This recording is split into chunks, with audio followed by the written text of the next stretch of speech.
Bamanyemirimo yanyu neha DDN bakora ki at the end of the day bareke gumana baba mixing konkana nyeni anyuka anye nkafama ni manyangwe cyangwa munonga no mutindo ogw'amate gwino kubaguruguta then apart from that ebinde bikubana bikwatara hali ebyo ntuzako tumanya kuruga aharimwe nibanyeta Edmond principal farmer ndi Omuhingi atakwata mwitaka Erizoba mu studios zanje nyine Dr. Himbisuwe Moses kandi ogunwe regional manager ahabwa Dairy Development Authority ninza kushaba Himbisuwe yanjure then untyo nyimbagambere no mugenyo ndizo butwini wabare unonga principal farmer ngokuwa ize kunyanzura ndi Dr. Himbisuwe Moses ninye regional manager ningakure ekitongole cha Dairy Development Authority abo aburengero rwizoba Southwestern Uganda eji covering kurugamba ankore Kigezi na Rwenzori ejuyona nebe region yawo yes na Kigezi oriyo na Rwenzori oriyo paka Kisoro paka Ntoroko bundu bujo paka Rakai Chotera Aptuliantonde so it's our area so when Western Uganda ojineji in a coverage ya 30 districts na 2 cities. That's good. Wewe bale munonga kwiza kutwegitaho kandi abariyo bakureba Sky TV ngira ngo real batunga ansa abatakete bekanise ati betebekanise je. Yego. Nashemerwa kwakira. Atwire Dennis. Dairy inspector. Kandi yo mu muhango guri yariwe. Yakira bakureba Sky TV rero standike mbozi yitu. Wewe bale munonga principal farmer. Abakutureba TV, Sky TV, amazina nini Atuha Dennis. Atuha. Nyona ni mango lyatwire. Ayo we bali munonga kuterezako. Ndi Atuha Dennis. Nanye ni nkoro mu Southwestern region here. Dairy inspector. Yes. Mbwenu nini akuvunanizwa hamutindo gw'amate omusekteji. Mwe bali munonga. Webale mnonga omwami Dennis Kwija no kutwegitaho abakutureba Sky TV nekintu cyango mnonga obwiro bwingi ntambiro mfirdi haza sabite ya wire nkagezaho kuzaho mfirdi aho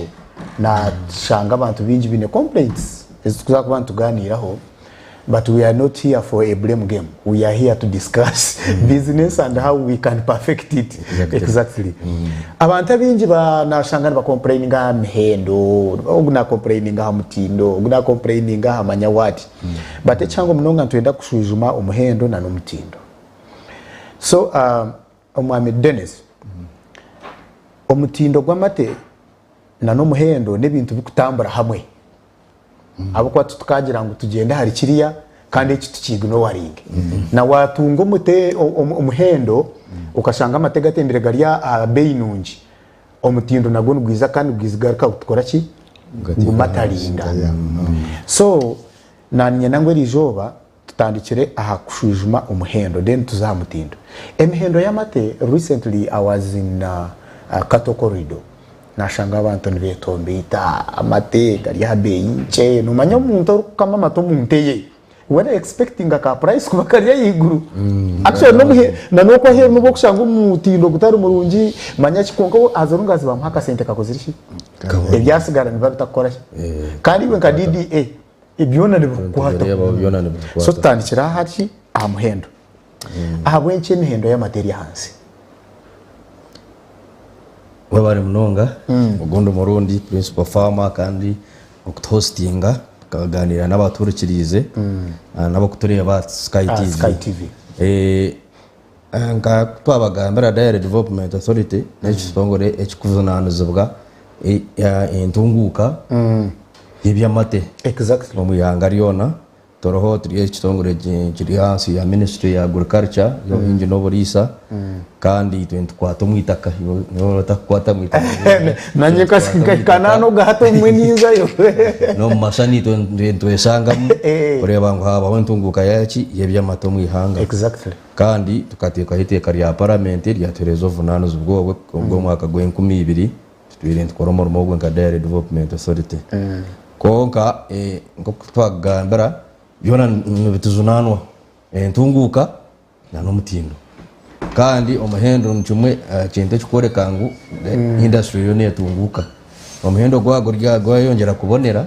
industry nene yongera kubaje. True, very true. Omuhendo gwayongera kuba kubi industry nene yongera kuba kubi. So itwe turi concerned kureba ngo omuhendo gwakora ki gwayongera nkako kuba kigamba omuhendo ne determining ebintu byinji kikuletera emihendo yaza hansi ninga yaza higuru n'ebintu byinji. Ekyo kubanza ni season. Omwe kintu forces are demand na supply koko kuchimanya omwe kintu kuba kinji kandi demand yagomera yemwe supply yayongera ati na price ekorachi ekyendera. So ati nko bwire bwenzura no sanga amatega yayongera ombwinje rumusigada boringa kusinga obwiye bw'umushana.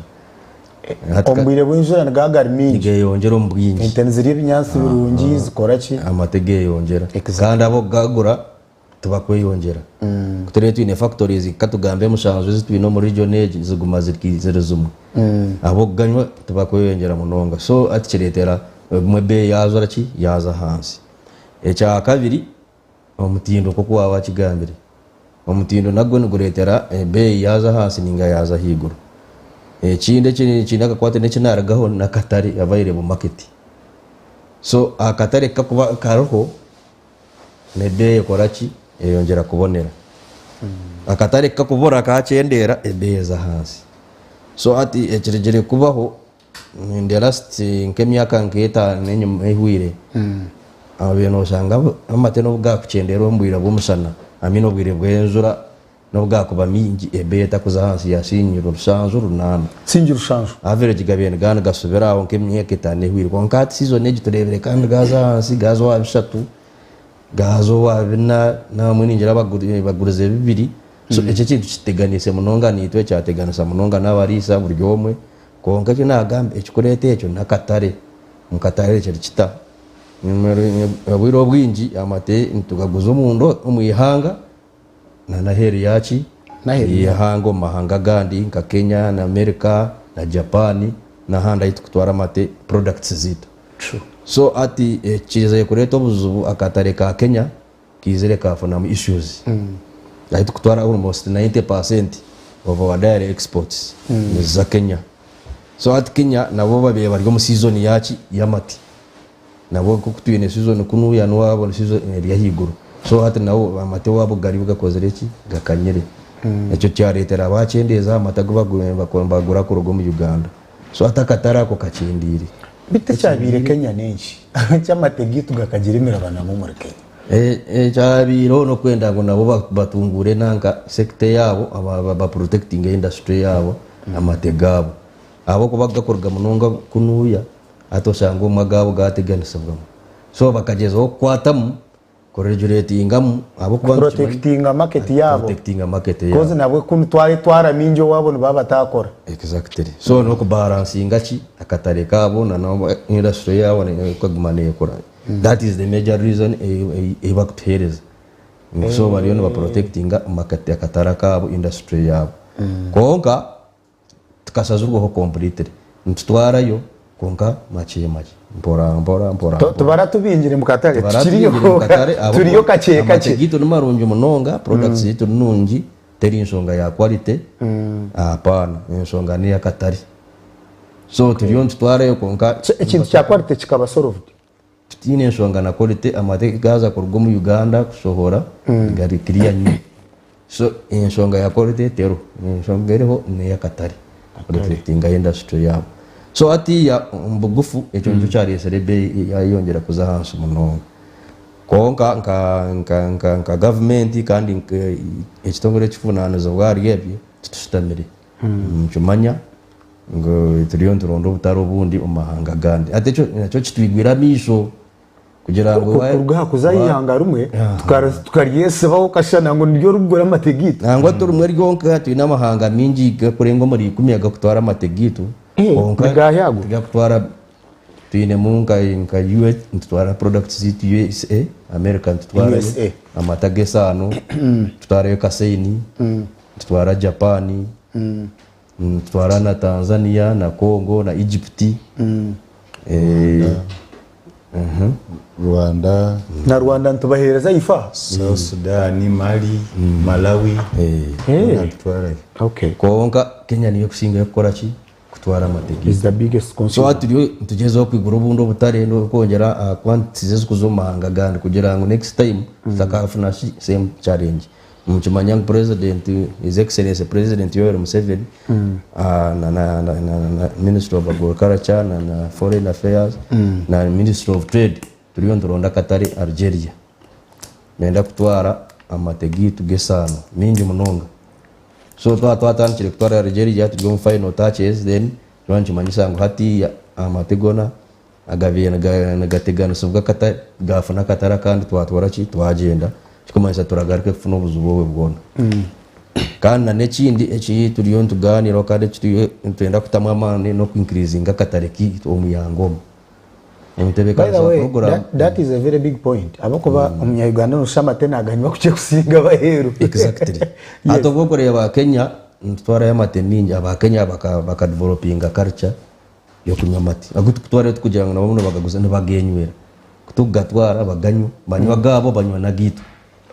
So ikikumanyisa ngo bono banywa munonga amate singa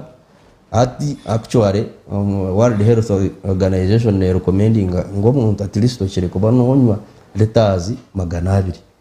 omwaka iyo ngo muntu konka hata on average on abanya Uganda turiga liters 9 omwaka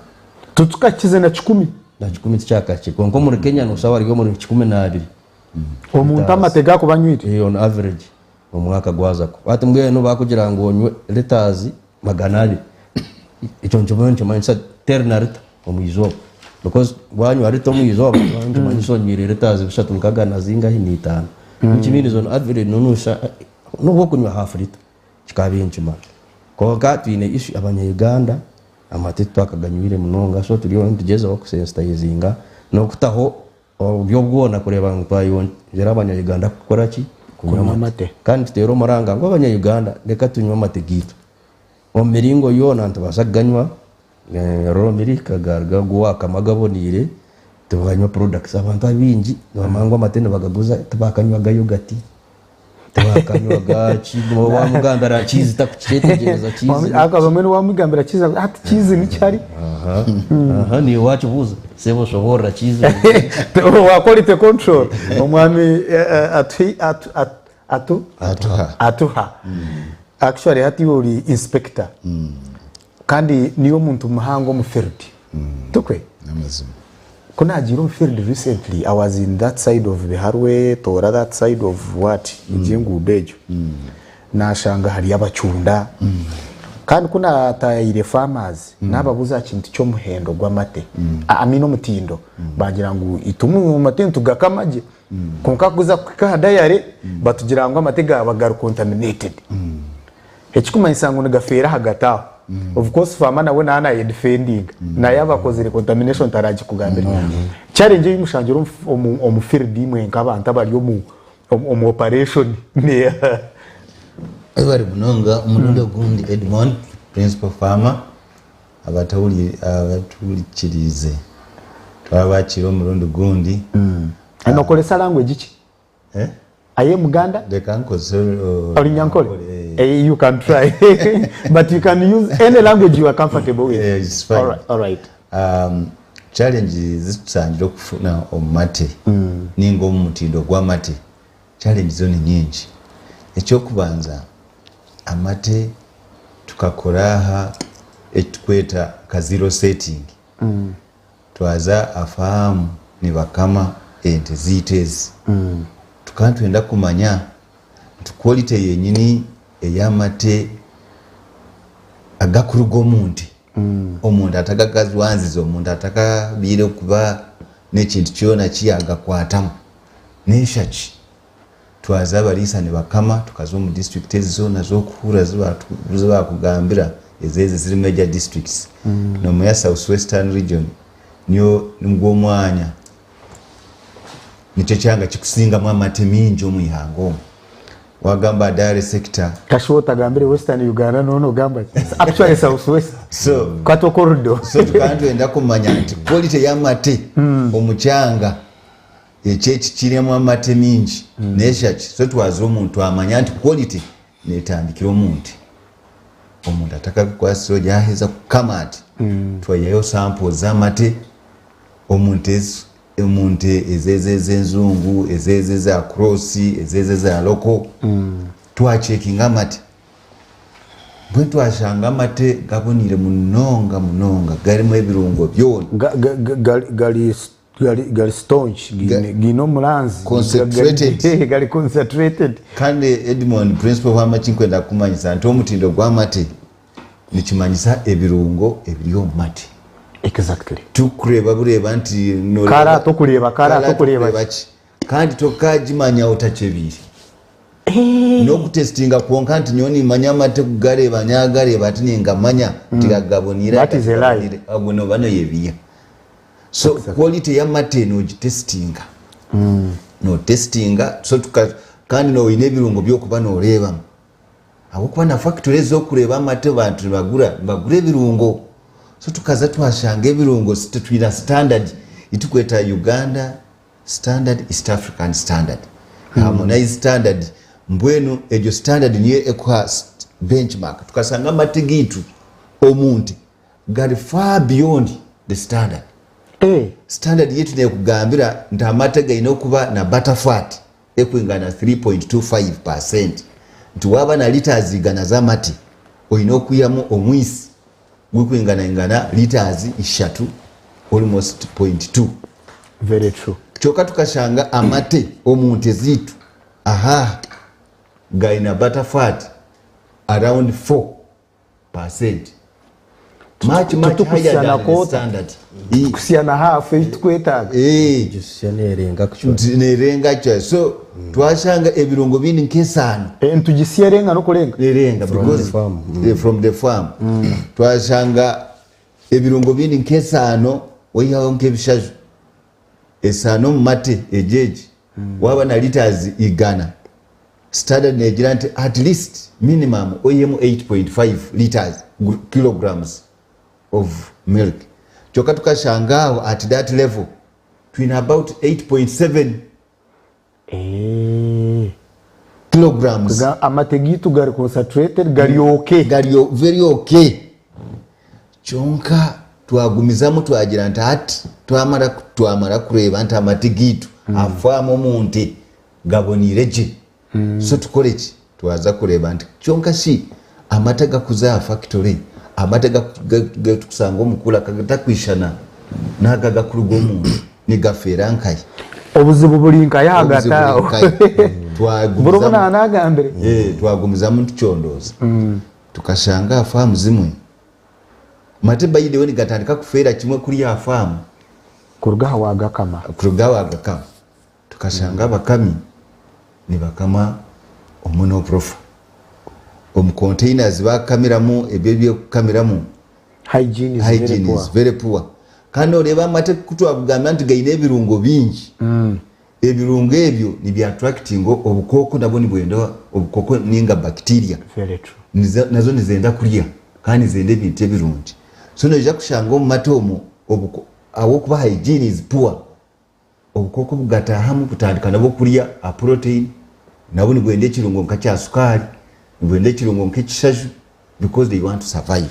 True. So hygiene of the milking environment eripuwa munonga to the level that microorganisms nize encroachinga abirungo ebyo mate zitandika kubisisira afamu.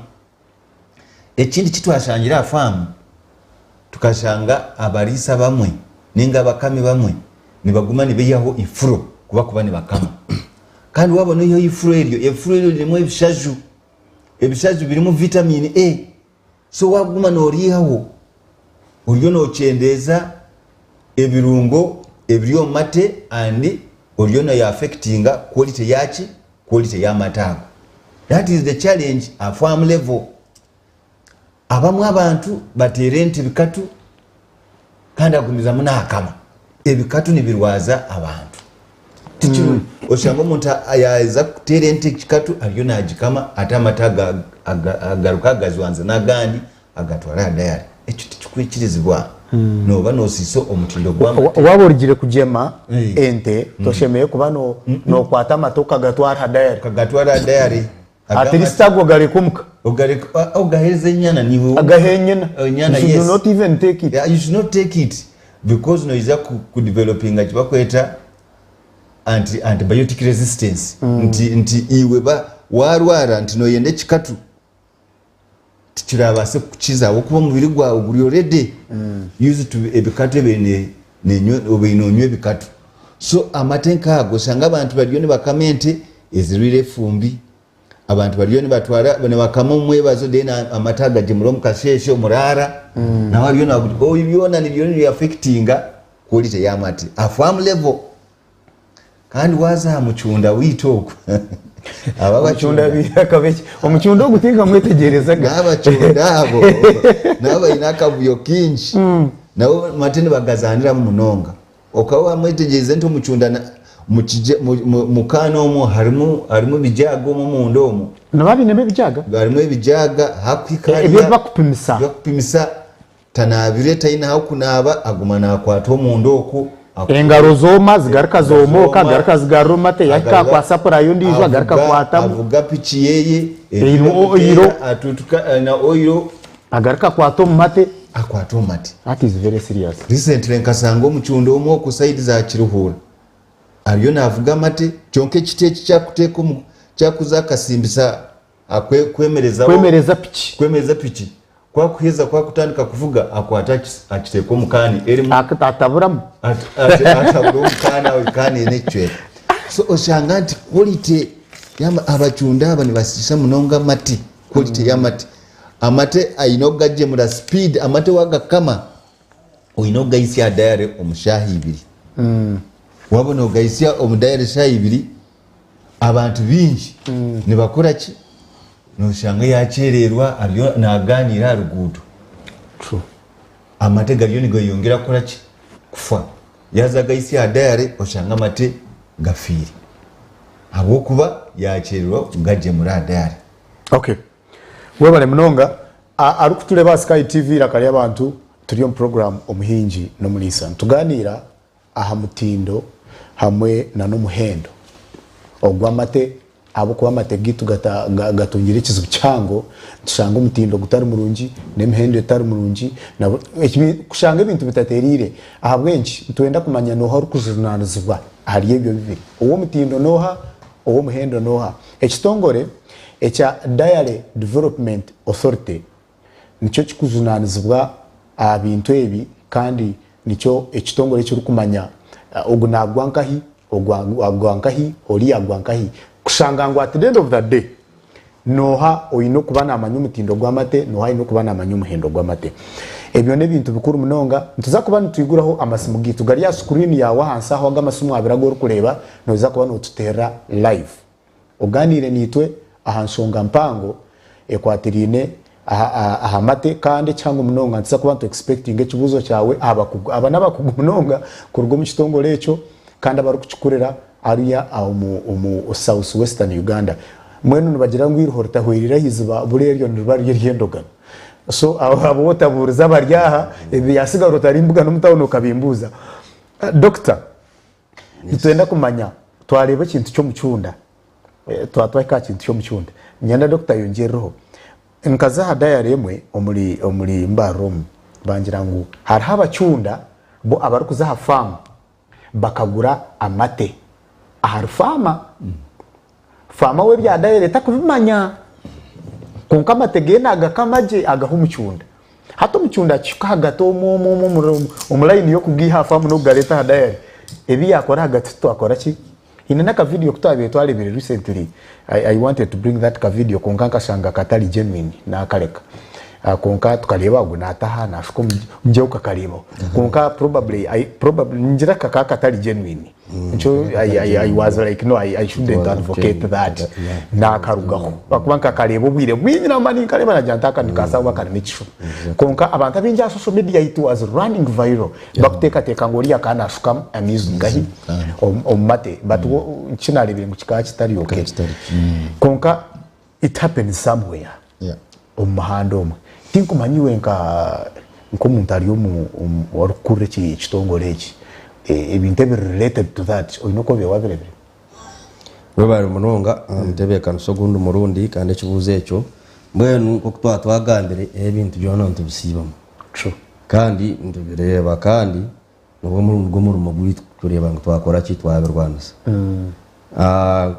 buryo mubona ari buryo murimo gw'amate n'umuntu mukuru munonga kandi tumuheze kitinisa abo kuba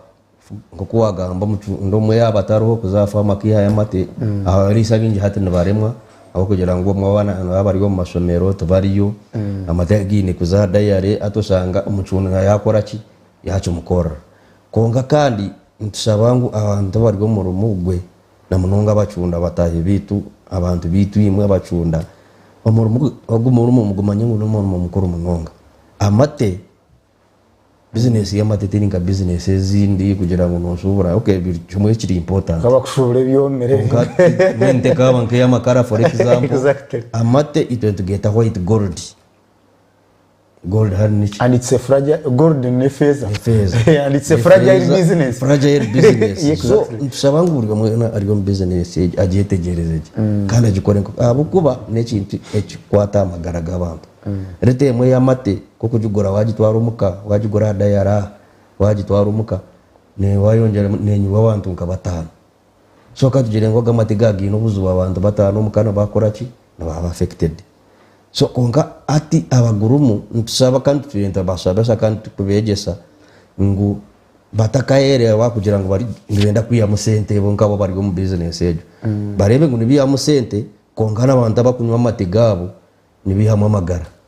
vari for money bunda kwate sinji zanje imbere bwabye gari ya 2000 zo kagagura yenyu 2022 nareba reta ya mate 2022 konga najugwa ati kutwara ya reta ya mate 2022 kajisiyo muko kajiteke kafa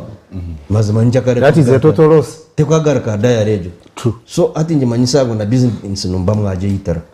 nimwe kugashisa so abacunda twire ni imwe kandi tubasomesa buri gihe kandi tongera kubasomesa ngo mu respecting ngo mu gukora mumanye ngo mutino na kintu cyukuru abacunda bona ba business kandi bona na abara business bigambiro abara business nicyo cyukureberana abadantempted kugira ngo karavuga na hamizi ayongeremo abo kuba na abaraguri ya muzinga yi konka no orye bukwo nchaka nagora metega hati gakafa nchaka itinka dingarka gagora nagagora nkagashaga mu buzubu nchaka itingarka gagora ntabwo eco ndwenda business sustainability kora ndetera matena imbere imangu ninzo ananka ngora ya matema rungi nanka no kumpa matema rungi ninga matekora gatwara um factory bagakora products zigumeho abo kubo bwiro bwingi products tukora na high value products shanganga UHT agamataga kumara emyezi 3 emyezi 6 amatega gatabonire bakakora mu UHT ataka wiro kweze ngaga akoze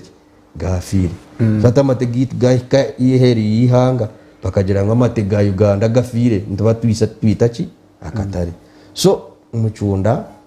hagataho ntusaba ngo mutujoining kandi mutukwase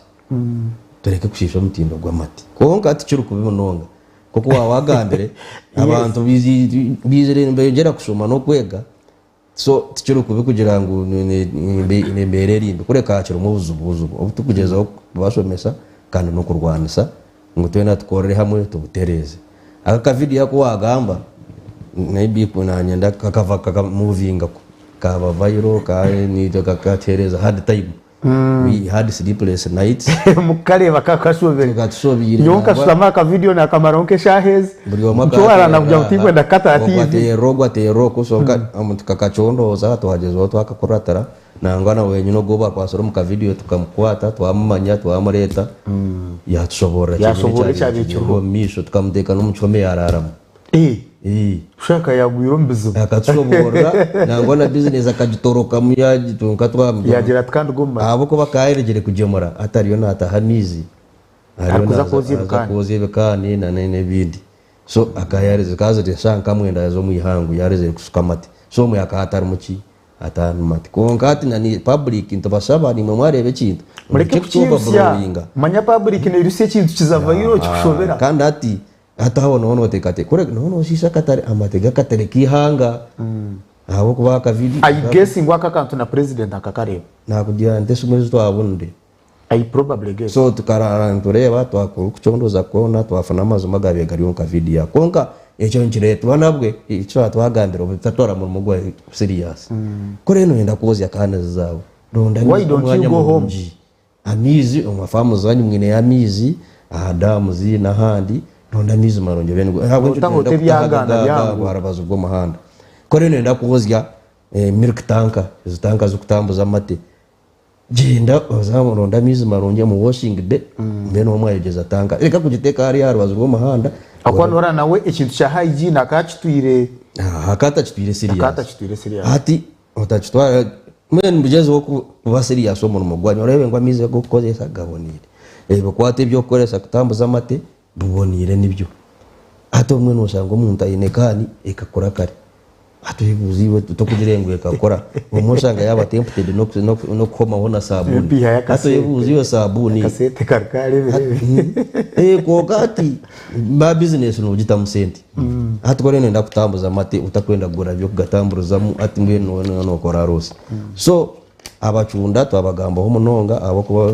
bakuru konkarona na milk traders abandi abatari bacu warga level y'abacunda koza ya traders katugamba abakwiye amate za collection centers na za milk tankers hati naho bine kuba careful tanka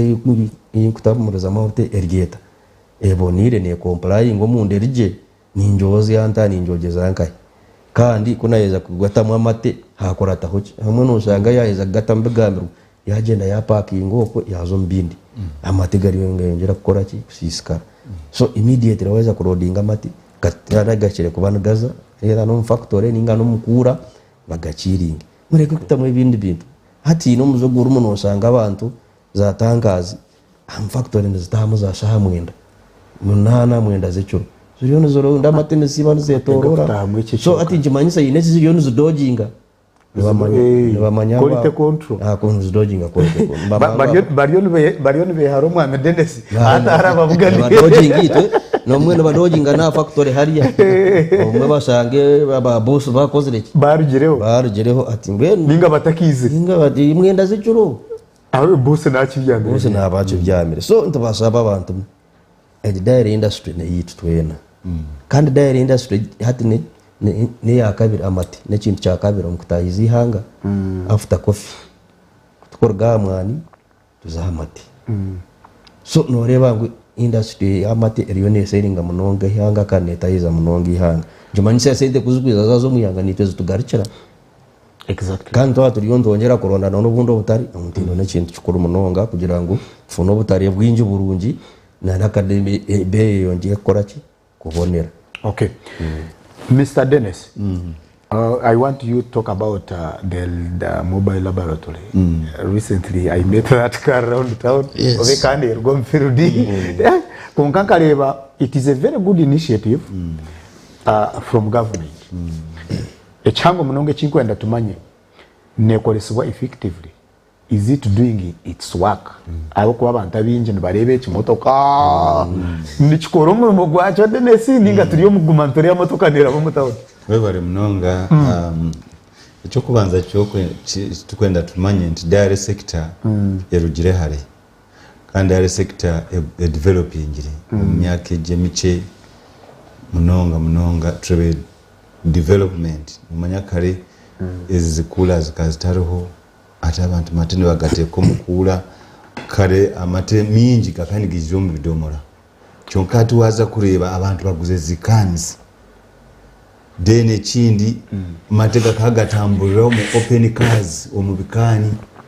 just muntu ateko mu katraka atambuza mate ati tureba matene gatambulira nkai omuzi insulated road tankers so ikintu kimwe kika cyo kureba nti twa developing a cold chain infrastructure kurugira kimwe muriza yaga kama agateko mukula garugo mukula kandi gatagaruko mukani gakagaruka gakagaininga warmth so tureba nti there has been a development so in that regard government nayo tukaba tulina ku improving capacity testing capacity yitu kare tukati testing amati tukatwino kwakira sample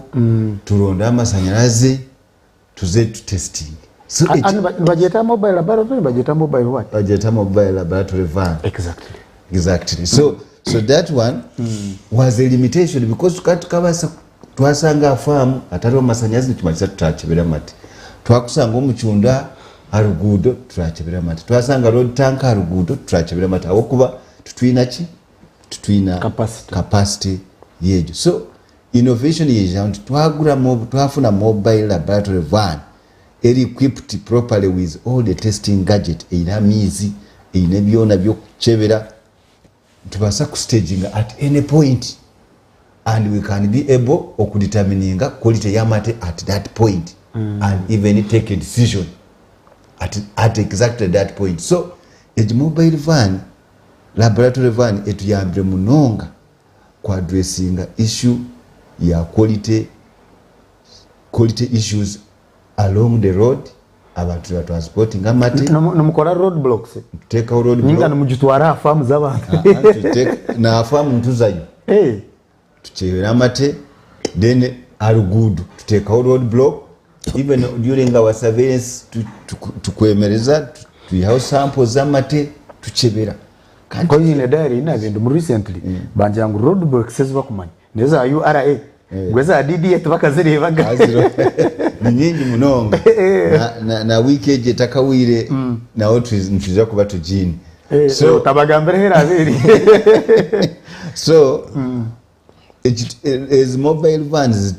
zituyambe munonga improvement in terms of quality because chimwe abane mugamba nti abantu babebe inomuze gokuya omwisi babebe inomuze gokuteka mu amizi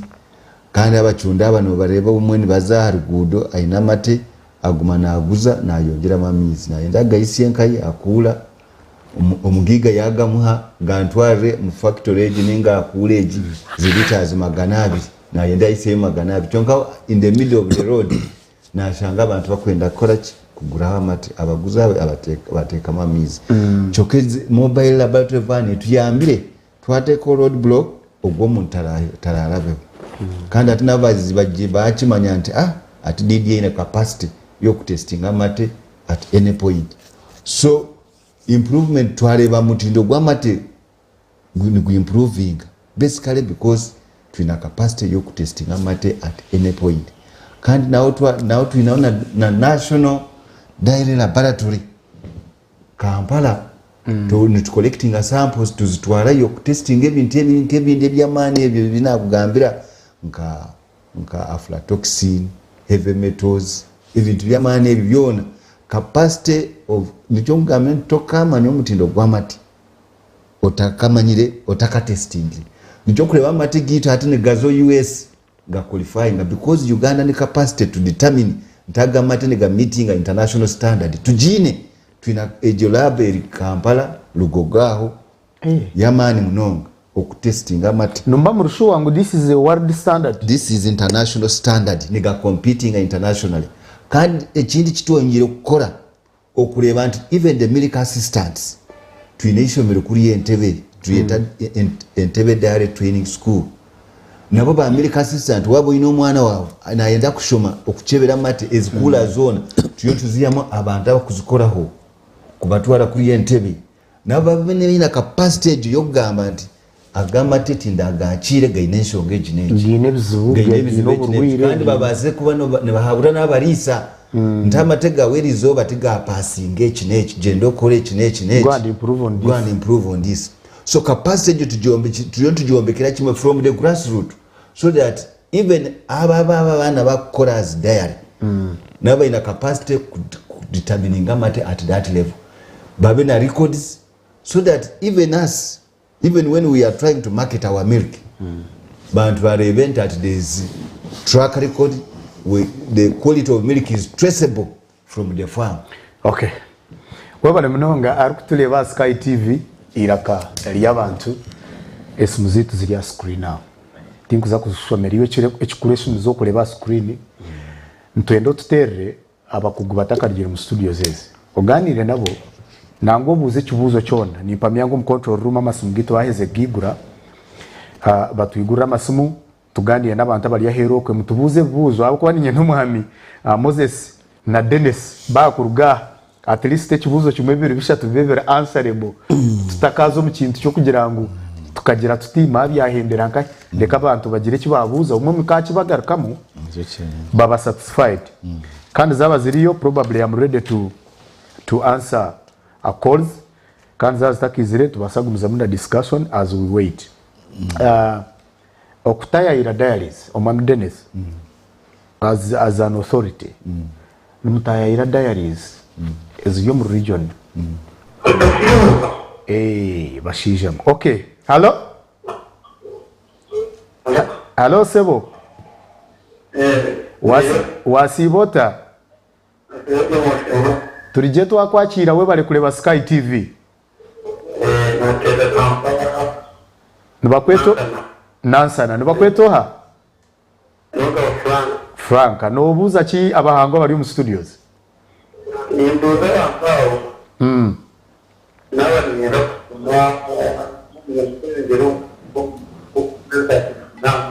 wanu enda kupima ki nangenda kongera wanu ndako mwachetegere nenda kongera kusoma obukugo kwatirine by'amate okay obukugo kwatirine by'amate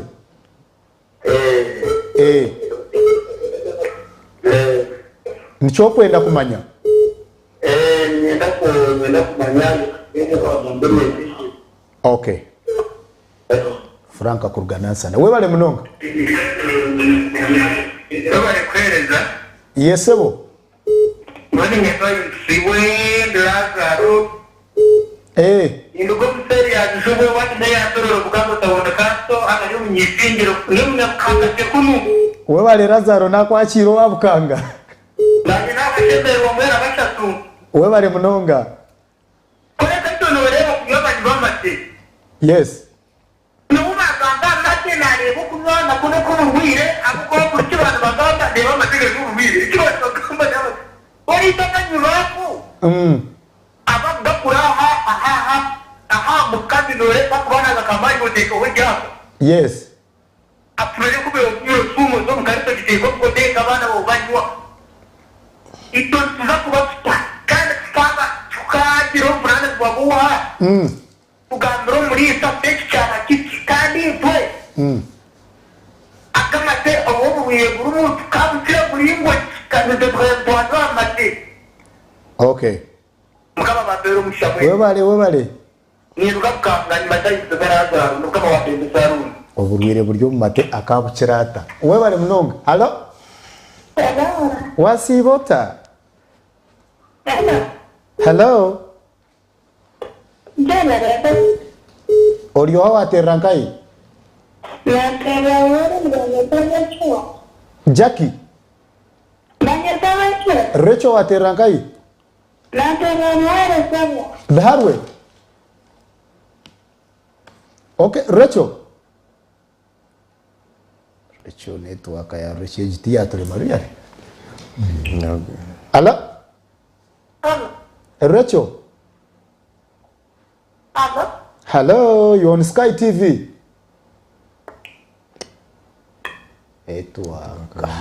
anyway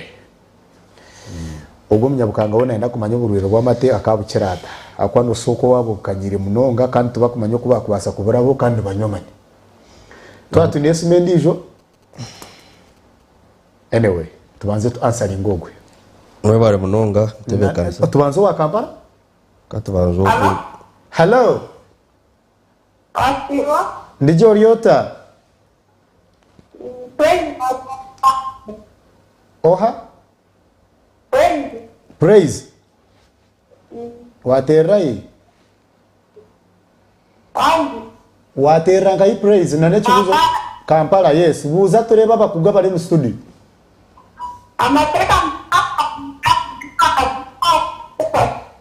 amatete gakora ki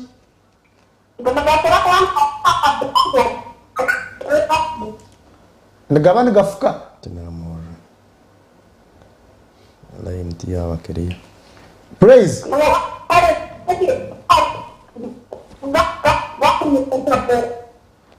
impura mako kufuka no tunacyetegereza cyo kibuze cyo cyekiria ngira network eji tekiria hello Hello Yes. Naga kawaida nitoke Mandala. Nani anataka gw'amate. Gw'amate cyangwa n'amafunguro. Numunywa amate garuma bizi. Agomba yabamuvuga kweta amazangente.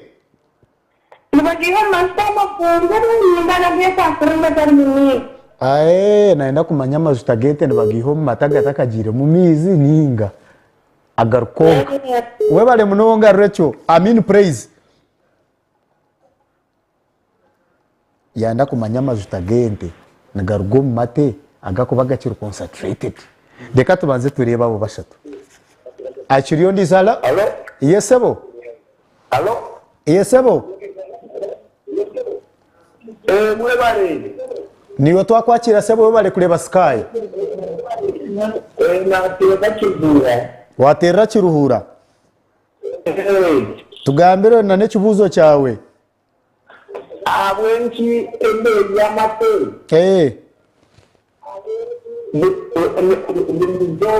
Nizoba nikuna niratatoda nikinazina. Bakajishara bakadata ahashingisha kiri. Bibiye etabasiye kubuza satyo ubu.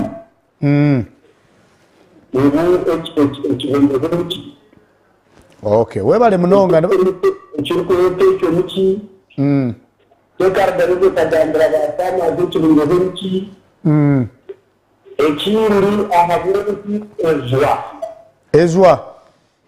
foot and mouth negumane burushaho kugumu muri icyo kintu kandi na none bagiye kuganira cyane mu Rwanda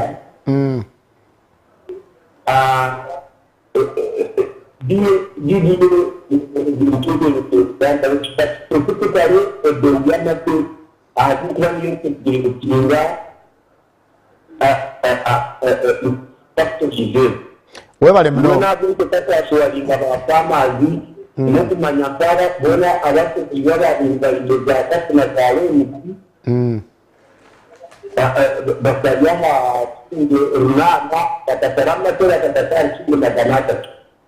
Okay, webale mnonga. Deka tukoma hali ezo ne time ya na time yagenda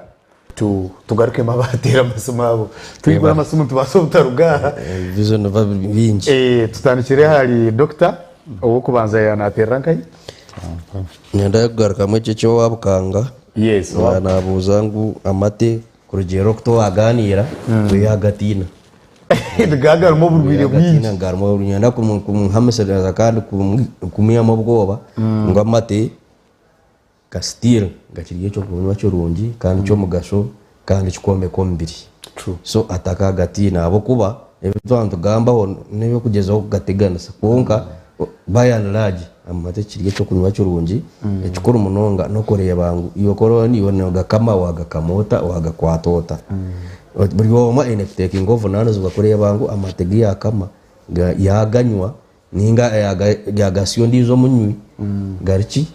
marungi kandi gakiri safe kebutwantu gamba okweza kutekora gurre immediate okaganywa niwe wenka nono ukora kino iretero buzubu ko kabayan large ngo twabagambira ntikebera amate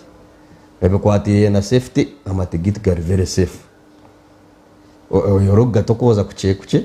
konka gari very safe oyiro endwara maybe ez kubasa kurabero mate nka brusera na TB konke byona mate wagatekaje because tukwi encouraging abantu kunywa mate mabisi amate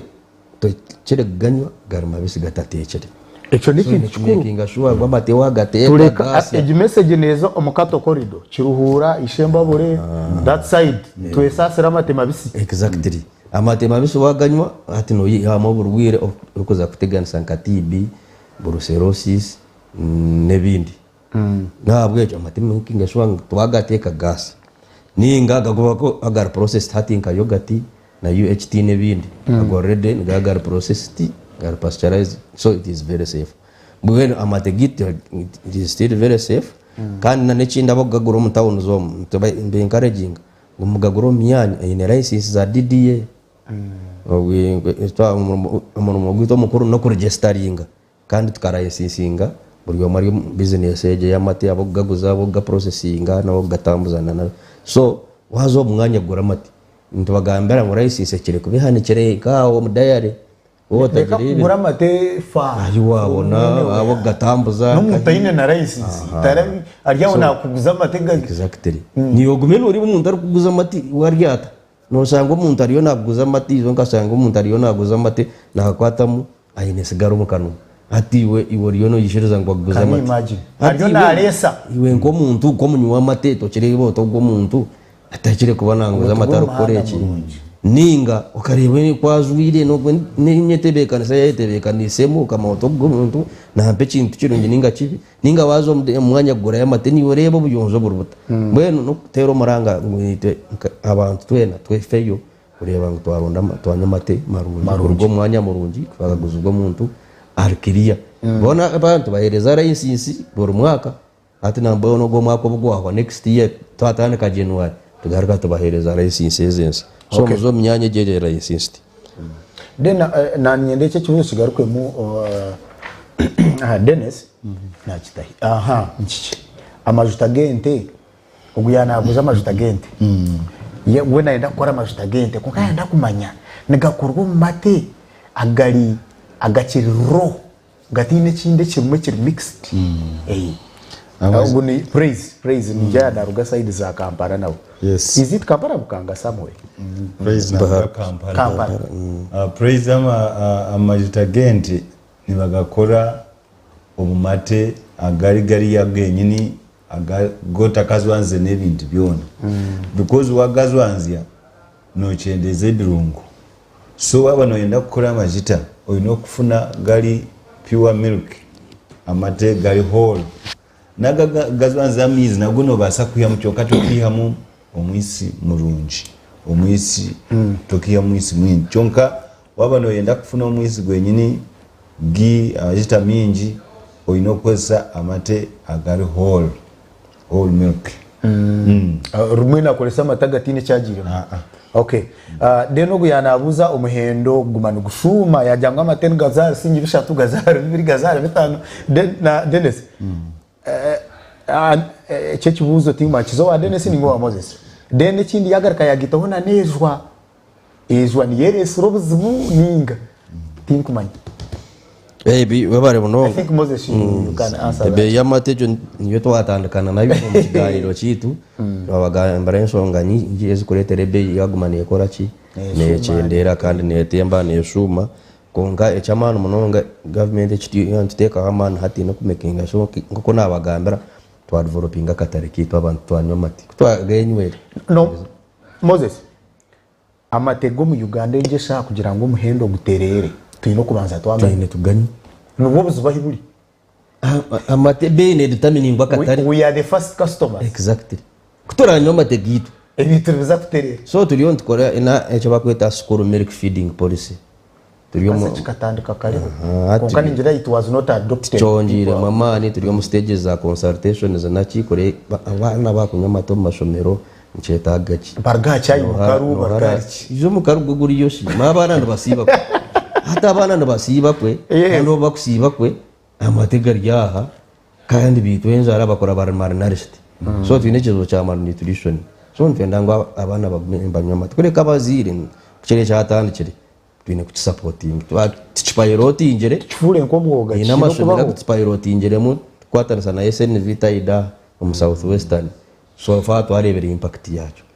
acho kubanza mbagora mate cyakabire increasing performance y'abana mu mashomero abana tubakurwara enrollment yongera attendance yongera so ni kintu cyurungi munongo turiyo turenda okutrachroring out ayanga koke yo moderate no haraga sashuri umurize na muzire nata fama nata hoki government ne kutahoki process ate hoki kureba ngo abana bakora ki oho kureba Kenya banywa mate mingi bakadevelopinga culture yo kunywa mate barbato amuntu nakora ari kumanya ati nyene kunywa mate kandi drink the milk n'amate then ebindi bize later ati nyonko ati tuzahanturire tuzabashira kunogere abantu kuba kunywe byo kunywe bindi kuko kumanya ko bahangire nimborana babiranga ati ibi binje umuntu wabizabona so ngo ndakugamba ko nogera ntunywana angana half ya matenke engerenyo korota korra bay so itwe nka DDA twina kutara kwati tukafixing bay abo kuba ko kuzwa processor akoreka ati amatenga go ndiyo ningagora ninga processing amwe sano ngitira ndira indafunda katari ngagaguza mwesatiwe kara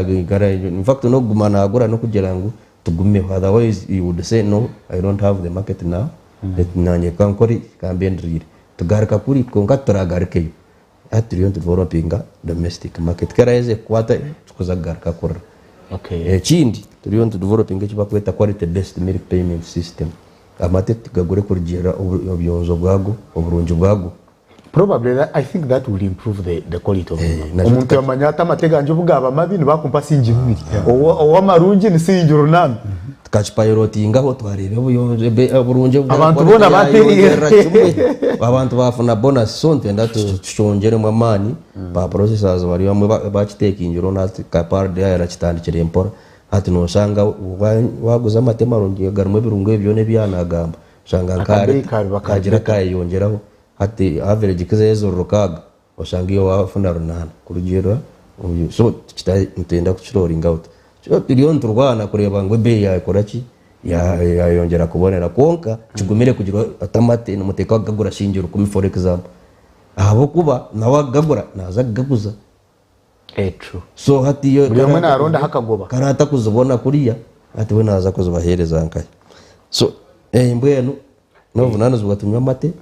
actually turi kwendera conclude then lastly tufune ecyo kikwatiriye na nefumbi I mean FMD foot and mouth disease njo awagambere na nembazi y'ebicukuri mwe buze na babitari byitu efumbi rukoretera I mean FMD ya koreterwa that is an issue of my ministry and but still na bene ngerike yari SNS y'abantu usanga abantu baza nko kwebihayente zurwire bazi kusabaza leta ati bachitekanga zitanga spreading endwara so maybe there to be better topic of discussion for the next day so ndo concludinga tuenda kubasima n'abantu bene sumiyo abantu bamenda bakurundi yo physically pinkumanya if you are okay with it put it on very okay abantu ntubasima mwena byo mu muromo gw'amate abo kuba mukore ikintu kikuru munonga kureba ngo abantu bafuna amate baganywa bayihangana na hero so ntubasima ecyo tukubasaba no kugira ngo obuyonzo ningo mutindo na responsibility ya buri yomo TRDDA wenga abo kubasa kubabura n'umuntu kiyo kandi hati obushahezo twabugera yatwine district sasa tunazinga tukabasa kuba mu district buri izoba buri mwanya konka no vunano zo wiwe orugakama orugatambuza na niyo ruganywa kureba ngo zigaba go mutindo rena yibira shobere mutwete konka ni 20 baturi yo konfiri tukora baraba muntu kubana koremera mu yitunka burizo so inambe yanje 07 15 asatu na mwenda musanzo na mwenda webale mnonga omwami Dennis benyenda kuyamba Frank ambo byamheru naba elise cyo ubutumwa bwo kubasigira Frank nwagaba abayaburize yaba nayenda kweyongeyo ko mate kuguka akoryata bena bagambire ntwinishomero bibakweta Entebbe Dare Training School neshomesa abantu bona at every level Entebbe Dare Training School di Entebbe Kampala dili equipped wabo noyenda kwega kora yogurt mbono noyenda kwega kora ice cream cheese noyenda kwega kuchebera amate kumanya kushwijuma amate kumanya ntaga amate garigati ebyo byona equipment ziroho oburaro buriyo just bokuzayo okasashura emitwaro yawe 17 n'ecweka okamarayo wiki nkemwe buli short courses norugayo oina unity wa covering kora binaenda kuzayo covering unit na hozayo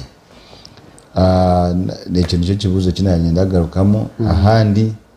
nyenda kusima abarisa tumwe bari mwebale ebyobulisa abakora omumate inywena ekitukubashaba leka tukwatanisa hamwe DDA eroho kubayamba kureba nti twazo mu buteeka nti amate gitu gafuna akatale kandi akatale kamukuronda mu katale katukuronda munonga ni karuga mutindo leka tubanze tu addressing issue y'omutindo amate gaba gaino mutindo nigeja ku attracting demand abantu nibeja kuba ni baronde ekintu kiri ya mutindo nti amate ga Uganda niko gakusinga yo burungi oshange nti nicho kureba na factories yonze yongera kweyongera mu South Western so mureke tukwatanise akintu ky'omutindo omutindo nikujja kutukora bingi munonga so ninyenda kubagambira nti nka Dr. Moses nkabuyagambira responsibility y'omutindo na ya yomowena itwe supervising to guiding kyonka ninywe muri responsible washanga omuntu nakore kibi mugambire kandi nicho tukusimira nka Sky TV okutweta omwanya ogwo kugira twasharinga ninywe so tugumize mu sharing office zitu ziri aha just opposite office hari tina opposite just opposite na Bank of Uganda opposite Bank of Uganda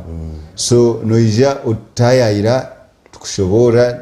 tukugambire kugenda omisho otubuza kora bine kibuzo mbweni mutayira amasimu gitu reka nkweze reka nanyemba hize simu yanje 007 888 74 823 mbweni mutera amasimu tubuze kora bine diary yokwenda kwiguraho tugambire tukabure kora bino enda gukora products ababa kukora omwisi munonga Edmond ari abakora omwisi okoko omumajugabo ntwenda mbwenu mutushikire tubahabure kumwino kuba ni mutwaza mutakora mutine mutindo kandi kikabateganisa you just consultation is free tuya kubayamba mbwenu tereze sector yiteji kweli yo ne growing igumize mu nekora ki ne growing na generation ekwija egishanjeho kandi eri very competitive ahandi mwebale munonga kandi Sky TV no gundi mutwete tuganire n'abashaba next time let us be together mureke tugume tufunakire tuganire n'abantu ababo kubo bwiro bingi abantu aba nibenda guidance and guidance is number one key on quality control hamwe na product empowerment so mwene bintu twatabitire mamani tukabiteka mu okushomesibwa hamwe really nto batwakora ki tubasa obutachimaraho konka mwe bale mnonga okwiza bwizobere ni Masima ayimsubwe Moses we bale kwiza regional manager Dennis Atuha direct inspector mwe bale kwiza direct development authority nimba kuna mnonga abantu bara Sky TV akaya abantu nabanyeta Edmond principal farmer and Omuhingi atakwata mwitaka kukunana bagambire kandi it is not today only but next time ntiza kusingana naha ni manyangwa babina leta it's because of time but next time we need to come and air out other things because very very important in the sector probably we need to know and understand abo kuba obiro bwinji tutomera tubona kumanya kandi I don't like the blame game ne chokusanga no ne DDA nugundi no we need to understand who is to blame and who should handle what and nizowoha kandi oguno navunanizibwa alichi very important ntuza kubegitaho esabite rukwija twaba twina handa utuli konka kuturabe twatungira kandi kire abantu tuza kubagara mu studios ezi abo kuba twino kumanya bingi mukama abalinda abizobere tulebane esabite rukwija nkira kubagambira ngo we have to keep African hopes alive.